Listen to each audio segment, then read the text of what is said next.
இந்த பதிவை கேட்டுக்கொண்டிருக்கும் நல்ல உள்ளங்களுக்கு உங்கள் சுவாமிநாதன் ஜோதிடரின் அன்பான வணக்கங்கள். இன்றைக்கு நம்ம யூடியூப் சேனல்ல வளர்பிறை பஞ்சமி திதி வராகி அம்மன் வழிபாடு பத்தி இந்த பதிவின் மூலம் தெரிந்து கொள்ளலாம் மக்களே. அதற்கு முன்னாடி நம்ம யூடியூப் சேனலை யாரெல்லாம் சப்ஸ்கிரைப் பண்ணலையோ சப்ஸ்கிரைப் பண்ணுங்க, ஷேர் பண்ணுங்க, லைக் பண்ணுங்க. இப்ப பதிவுக்குள்ள போயிடலாம். வீட்டில் செல்வம் பெருக அமர்ந்த நிலையில் சாந்தமாக காட்சி தரும் வாராகி அம்மனை வழிபாடு செய்ய வேண்டும். வளர்பிறை பஞ்சமி திதியில் விரதம் இருந்து வாராகி அம்மனை வழிபடுவதால் எதிர்ப்புகளை எல்லாம் தவிடு புடியாக்கி காரியங்களில் வீரியத்தை கொடுப்பாள், வெற்றியை தந்தருள்வாள்.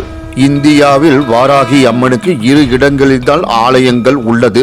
ஒன்று காசி, மற்றொன்று தஞ்சாவூர் பெரிய கோவிலில் உள்ளது. இங்குள்ள வாராகி அம்மன் மிகவும் சிறப்பு வாய்ந்தவராக உள்ளார். வாராகி அம்மன் பார்ப்பதற்கு தான் கரடு முரடான முகம் கொண்டிருக்கிறாள். ஆனால் உண்மையில் சாந்த நாயகிதான் இவளும்.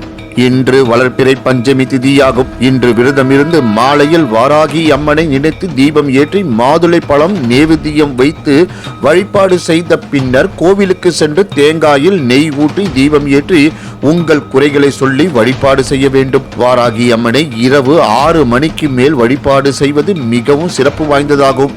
தொடர்ந்து 5 பஞ்சமி தினங்களில் விரதம் இருந்து வாராகி அம்மனை வழிபாடு செய்தால் பல்வேறு நன்மைகள் உண்டாகும். எதிரிகள் தொல்லை பிரச்சனைகள் தீர நின்ற நிலையில் காட்சி தரும் வாராகி அம்மனை வழிபாடு செய்ய வேண்டும். வீட்டில் செல்வம் பெருக அமர்ந்த நிலையில் சாந்தமாக காட்சி தரும் வாராகி அம்மனை வழிபாடு செய்ய வேண்டும். வாராகிக்கு உரிய திசையாக வடதிசை கருதப்படுகின்றது.